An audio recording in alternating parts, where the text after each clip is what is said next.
Assalamualaikum warahmatullahi wabarakatuh. Di sini kami akan mempresentasikan pengertian model komunikasi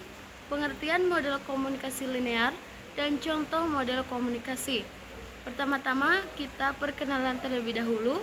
Perkenalkan, nama saya Pupu Samrotul Puada sebagai moderator, dan pemateri 1 akan dibawakan oleh Umar, pemateri 2 akan dibawakan oleh Zulifah, dan pemateri 3 akan dibawakan oleh Ihsan. Untuk mengefektifkan waktu, mari kita langsung ke pemateri 1. Kepada saudara Umar, waktu dan tempat kami persilahkan. Latar belakang model komunikasi. 1. Komunikasi adalah suatu proses di mana dua orang atau lebih membentuk dan melakukan pertukaran informasi dengan satu sama lainnya, yang pada gilirannya akan tiba saling pengertian dan yang mendalam.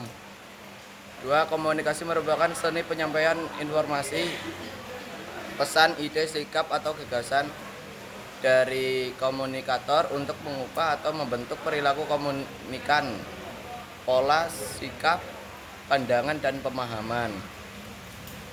Pola pemahaman yang dikehendaki bersama, di mana dua orang atau lebih membentuk atau melakukan pertukaran informasi antara satu sama lain yang dikehendaki bersama, di mana dua orang atau lebih membentuk atau melakukan pertukaran informasi antara satu sama lain yang pada gilirannya tersebut saling pengertian yang mendalam.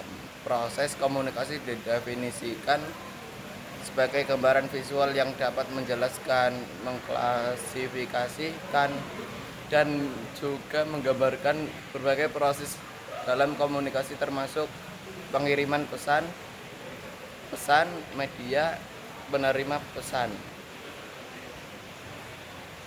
Dalam pandangan Sereno dan Mortensen dalam Mulyana 2001, suatu model komunikasi merupakan deskripsi ideal mengenai apa yang dibutuhkan untuk terjadinya komunikasi. Oleh karena itu, model bisa disebut sebagai gambaran informal untuk menjelaskan atau menerapkan teori atau penyederhanaan teori. Model adalah analogi yang mengabstraksikan dan memilih bagian dan keseluruhan unsur, sifat, atau komponen yang penting dari informasi yang dijadikan model. Model adalah gambaran informal untuk menjelaskan atau menerapkan teori. Dengan kata lain, model adalah teori yang lebih disederhanakan yang mampu menggambarkan suatu fenomena sesederhana mungkin tanpa meninggalkan inti dari fenomena itu sendiri.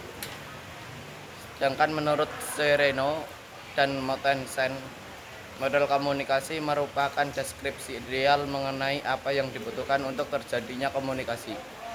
Model komunikasi dapat dikatakan adalah sebuah model konseptual untuk menjelaskan proses komunikasi manusia dan memperlihatkan proses komunikasi dengan menggunakan berbagai simbol. Model komunikasi membentuk perspektif komunikasi dengan menguraikan komunikasi yang begitu kompleks menjadi lebih sederhana tanpa menghilangkan komponen-komponen. Oke.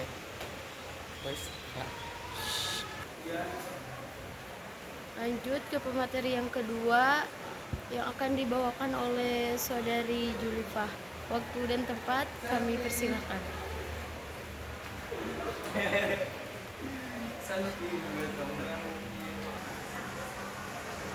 Selanjutnya yaitu pengertian model komunikasi linear. Komunikasi linear terjadi di satu arah saja tanpa terjadi timbal balik terhadap pesan yang disampaikan komunikator. Maka model komunikasi ini sering disebut dengan komunikasi satu arah. Dedi Mulyana menuliskan bahwa dianggap suatu proses linear yang dimulai dengan sumber atau pengirim dan berakhir pada penerima, sasaran, atau tujuan. Model komunikasi linear adalah model komunikasi yang sangat sederhana dan menggambarkan komunikasi berlangsung secara satu arah, yaitu komunikasi yang bersifat kursif dapat berbentuk perintah atau instruksi. Komunikasi satu arah adalah pesan yang disampaikan oleh sumber kepada sasaran tidak dapat memberi umpan balik.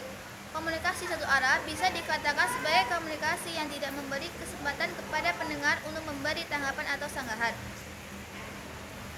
Contoh-contoh model komunikasi linear. Yang pertama dalam militer. Dalam dunia militer, kita dapat ketahui bahwa militer mengandung sistem komando, di mana para prajurit harus menuruti apa yang diinginkan atasannya dan tanpa adanya sanggahan. Di militer, komunikator lebih tepat diberikan kepada atasan, sedangkan komunikan di sini adalah bawahan dari atasan tersebut. Karena di militer mempunyai dasar loyalitas, kesetiaan, atau kemauan pada suatu pekerjaan. Yang kedua, dalam organisasi privat. Dalam organisasi privat, yaitu perusahaan memiliki komunikasi satu arah, misalnya dalam hal penyampaian pidato dari manajer kepada bawahan, pemberian tugas dari atasan kepada bawahan, atau atasan sedang memberikan perintah kepada sekretarisnya. Selanjutnya yaitu dalam organisasi publik. Yang pertama yaitu website. Website sebagai media publikasi dari suatu pemerintah, di mana komunikasi satu arah terjadi dalam hal pemerintahan. Di website tersebut hanya memberikan informasi saja dari pemerintahan kepada masyarakat.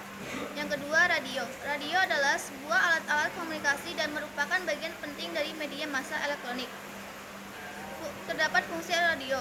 Yang pertama, fungsi penerangan. Yang kedua, fungsi pendidikan. Yang ketiga, fungsi hiburan. Yang ketiga yaitu televisi, merupakan media komunikasi satu arah jika menayangkan berita atau informasi siaran yang disertai gambar. Oke, lanjut ke pemateri yang ketiga. Kepada Saudara Ihsan, waktu dan tempat dipersilakan. Untuk materi selanjutnya, kelemahan keuntungan komunikasi satu arah. Alasan yang tidak menyukai komunikasi satu arah yaitu: 1. Tidak ada interaksi antara komunikan dengan komunikator. Yang kedua, tidak ada timbal balik dari komunikan. Yang ketiga, komunikasi tidak efektif. Dan yang keempat, komunikan hanya sebagian informan saja bagi komunikator. Yang kelima, media komunikasi terbatas. Dan yang terakhir, dapat menimbulkan kesalahpahaman dan ketidakjelasan sehingga muncul prasangka yang tidak baik. Alasan orang menyukai komunikasi satu arah yaitu mengefektifkan penggunaan waktu. Kedua, dalam dunia militer komunikasi sangat diperlukan, terutama dalam keadaan darurat atau dalam peperangan. Yang ketiga, lebih cepat dan efisien. Dan yang terakhir, dalam hal-hal tertentu dapat memberikan kepuasan kepada komunikator. Karena pihak komunikan tidak mempunyai kesempatan untuk memberikan respon atau tanggapan terhadap hal-hal yang disampaikan oleh komunikator. Hambatan dan solusi yang terjadi dalam komunikasi satu arah. Hambatan-hambatan yang terjadi dalam komunikasi satu arah. Yang pertama, komunikan hanya sebagai informan saja bagi komunikator. Yang kedua, media komunikasi terbatas. Dan yang ketiga, pesan yang disampaikan kadang tidak jelas bagi penerima pesan. Solusi untuk mengatasi hambatan yang terjadi dalam komunikasi satu arah. Yang pertama, media komunikasi hendaknya lebih banyak dan bervariatif. Yang kedua, pesan yang disampaikan dan gestur harus jelas. Sekian.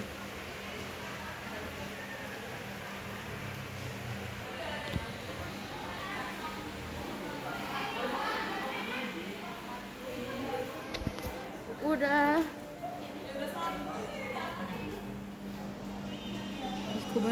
Masih